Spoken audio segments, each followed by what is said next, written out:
Morning, ladies, and welcome back to Bernama Today, Wednesday's edition. As promised, we're going to be taking a look at what's happening in the world of medicine, and we're going to be talking about immunodeficiencies, or the awareness in Malaysia with regards to immunodeficiencies. And joining me in the studio is Professor Dr. Lokman Muhammad Noor from the Department of Pediatrics, PP-UKM. Prof, a very good morning to you, and thank you very much for joining us today. Well, the first question that I was given here is, what are PIDs and why do they occur? Well, I think the more important question is, why do we need to start talking about this at this point? Primary immunodeficiency is a very serious disease, severe disease. But the good thing about it, there are options for treatment. It's the other immunodeficiencies. We have heard of secondary immunodeficiency, that's HIV/AIDS. Right, that's secondary. That's secondary immunodeficiency. That is already, we have controlled that. But what is important is that primary immunodeficiency is now creeping in because there are specialists in this field who has diagnosed it, and it's not as rare as we thought. In fact, it's been increased in the incidence, and there are patients with those diseases and are suffering from it. Right. So essentially, what are PIDs? How do you explain PIDs, or primary immunodeficiencies? Yeah, that's short. Primary immunodeficiency is a disease where the immune system, there's a lack of what components of the immune system. The immune system is the one that defend us from organism that causes disease and infection. So without this lack of the components in the system, you are open to infection, you are susceptible to infection. And when you get this infection, it is usually recurrent, severe, and if not recognized early, it ends up in death. Well, what's the prevalence of PIDs in Malaysia? Do we have any stats? Or there's no statistics, but offhand, the Immunity Foundation of US quote is 1/5,000. We have in our data, that the one that I've seen from 1987, we have seen about 187 cases of PID that we have recognized, but we saw about 270 cases. So you're talking about at least our population 30 million. You would at least have 6,000 patients with PID. That is certainly more than HIV, which now has gone down to 3,000, with recognition, with due consideration being given to it, and awareness and treatment and policies that have helped to reduce HIV. Now we got to think of these congenital immune deficiencies that occurs in families, and they're just as severe. Right. So how do we ascertain what's happening nationally, or how do we focus on this problem and give the right care where it's needed? Okay. The first important thing is to create awareness. World over, primary immunodeficiency is not recognized. Right. Like liver disease, no one, it's a silent killer. No one talks about it. Yeah? Okay, well, maybe, but here, all you get is infection, and you get severe infection, and no one thinks about it. And when the child or the adult, usually the child, when he dies, we call it cause of disease. Sepsis. Yeah, septicemia is blood poisoning. But you can find, once you see somebody with recurrent infection and severe and requires antibiotics longer than usual, and it's very organism that unusual, then you think of primary immunodeficiency. Because if you treat early, there are treatment for it, specific treatment. You can give immunoglobulin blood products, and you can, for those with where the antibodies and the T cells that are defective, both, like severe combined immune deficiency, there's bone marrow transplant that you can treat this patient with. So bone marrow transplant can be used as a mode of treatment for SCID, only for SCID. For SCID. SCID, not. The others is the other PID. There are many types of PID. There are 250 PIDs. As research goes on, as people know more and more PIDs. Essentially, they're all infections. It can come in any form. Yes, they manifest in infections, but the root cause is the immune functions that are not working too well. So the common infections that doctors in Malaysia come across when it comes to PIDs would be? Okay, they would, when somebody who comes with pneumonia, recurrent infection, invasive lung infection, or you have abscesses that is so frequent and deep-seated, like liver abscesses, and then a fungal infection that usually in the neonatal period or infancy, I think it's only a short while and they get better, but don't persist. One of the things of primary immune deficiency. Well, for those of us who don't know what abscesses are, can you explain to us? Abscesses are pustule containing infection of the skin. They can be found in the skin, they can be found even in the liver. Right. It can be found anywhere. And it's pus. And you give antibiotics, or if it's so big, you have to drain it. But if we keep coming on and on and on, think of primary immune deficiency. Okay, saying now, for the sake of an argument, I have a fever, okay, and I go to the doctor, the fever doesn't cure for months, and the doctor kind of ascertains that it's some kind of infection, he puts me on antibiotics. What are when do the alarm bells start ringing? What tests do you take to... Okay. When you have a fever and you have infection, and for example, it requires antibiotics and take a long time to respond, usually fever alone wouldn't be enough. There'll be some other symptoms, like pneumonia, or you have abscesses, you have joint inflammation, right, that kind of thing, and sometimes even meningitis.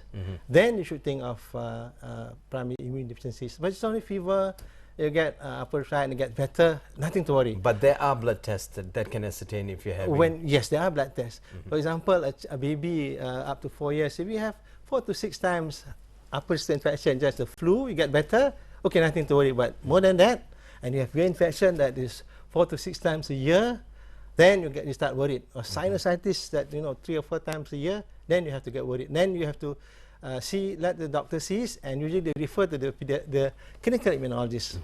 Well, but the thing here is there a light at the end of the tunnel when it comes to treatment? Yes, there is.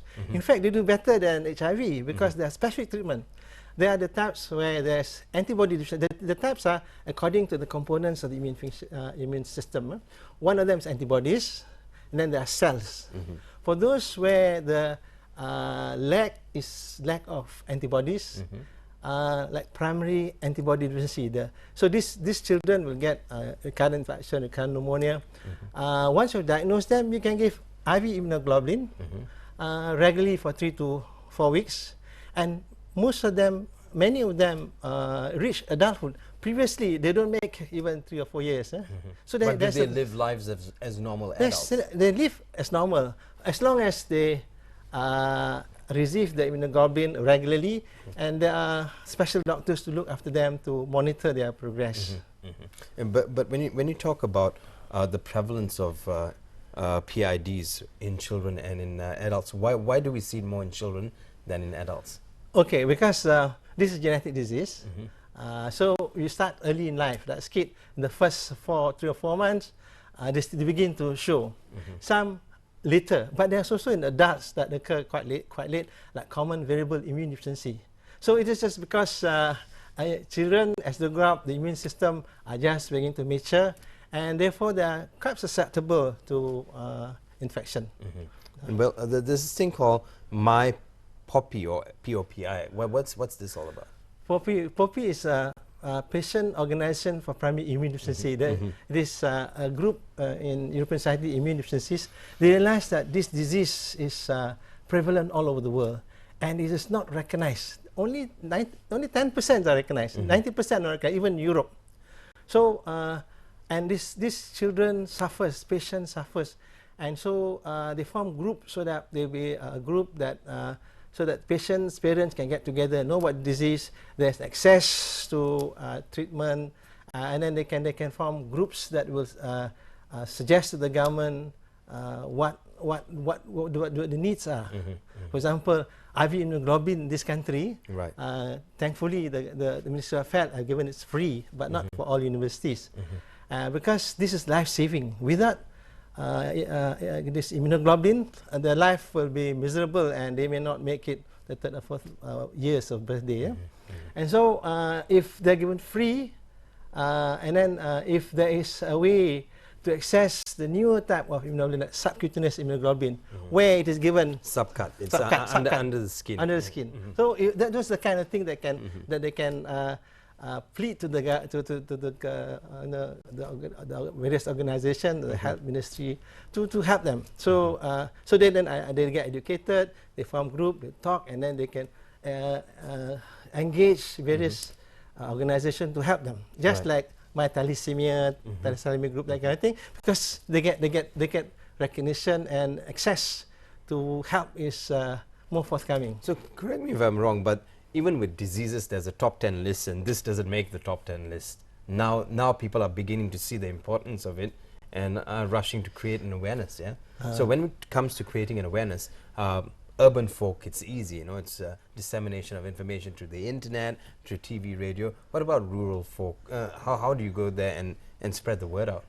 Okay, I think what we can do, there are 3 immunologists in this country who has been trained, who are clinicians. They go for further training in immunology, 2 years and above.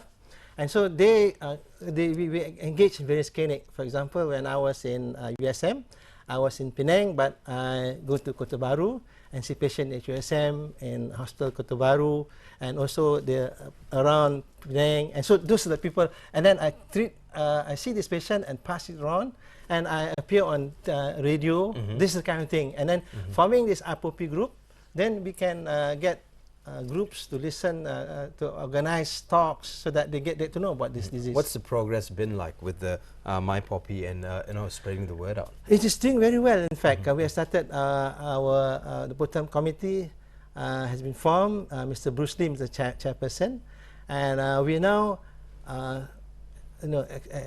disseminating the knowledge about it, so that patients of PID will come and join us. In fact, from 1986, I was the beginning and up to now, 2014, we have got what 186 diagnoses that we're sure, because we have the investigation done. But there are those who are not really sure because investigation or lab are not up. It still needs to be improved. So it's actually about 300 cases. If you have 200 cases, they say only 90%. 90% not recognized. Times 10, that would be about 3,000. That's quite a number. So, but because we don't know about them, nobody knows about it. All the clinical immunologists are in KL. So per Sabah, per Sarawak, I receive emails, and I try to help them answer the emails. But the lab is only in KL, IMR. The other one is in Institut Perubatan Pergian Termaju, USM. Those are the lab with more advanced tests. Right.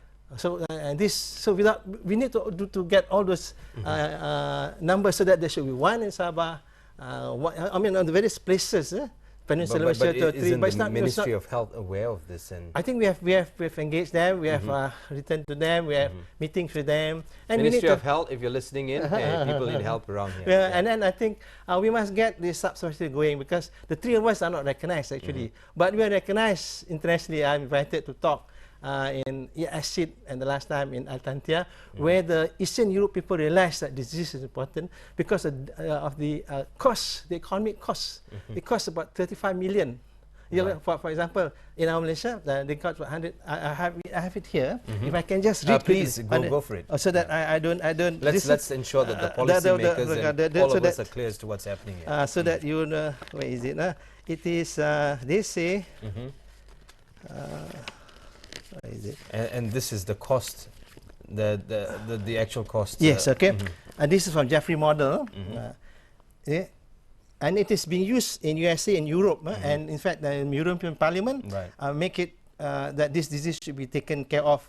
For each undiagnosed person with an underlying primary immune deficiency costs the healthcare system an average of 102,736,000 annually.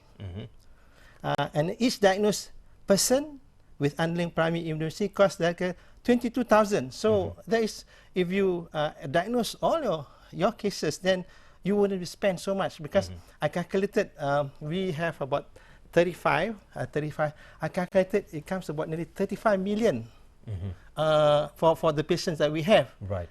So that's cost saving.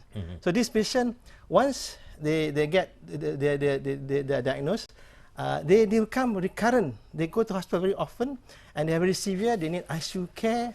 They need IV immunoglobulin. It's very expensive. One, they need what, almost 1,000 per session. And so it creates, it erodes the economic. It's an economic burden to the country. So we must recognize them. Well, we've got about a minute left, Prof. What is your message to policymakers and to us with regards to PIDs or primary immunodeficiency? My message is that awareness. We have to create the capital, human capital. We have to train. There are only 3 of us, and we have been there for many years. And the last one, 3 years. Please pasang telinga. To 20. I mean, all the stakeholders in this. 20, and there's one more coming forth. And we need clinical immunologists in many centers, at least north, south, east peninsular Malaysia, and then Sabah and Sarawak. There should be labs, okay. And I think that and then for doctors, if you have somebody with recurrent infection that is severe, atypical, think of PID and talk to us, and we'll see and do the various tests. Some of the advanced tests we may want to do overseas, and I think we should be innovative enough to develop these tests. IPPT developed some of the advanced tests. We can't be sending overseas. It's very expensive, and sometimes samples do not go in, do not come in a good state, and they say samples bad, and it's a waste of time, and then it's a strain on the patient. And that's also that incurs a lot of cost too. Yes, it does. Yeah. On that note, we'd like to thank Professor Dr. Lokman Muhammad Noor from the Department of Pediatrics, PPUKM. He was here today to talk about the need for better primary immunodeficiency awareness in Malaysia. It was a pleasure speaking to you. Thank you very much. Prof. And thank you very much for the good work that you've put in towards the nation. Thank you so much. Thank you very much. Stay with us. We have updates coming out throughout the day. The Bernama Today team will be back tomorrow with more for you. On behalf of the team, I'm Jared Ratnam signing off. You have a great day ahead. Thank you.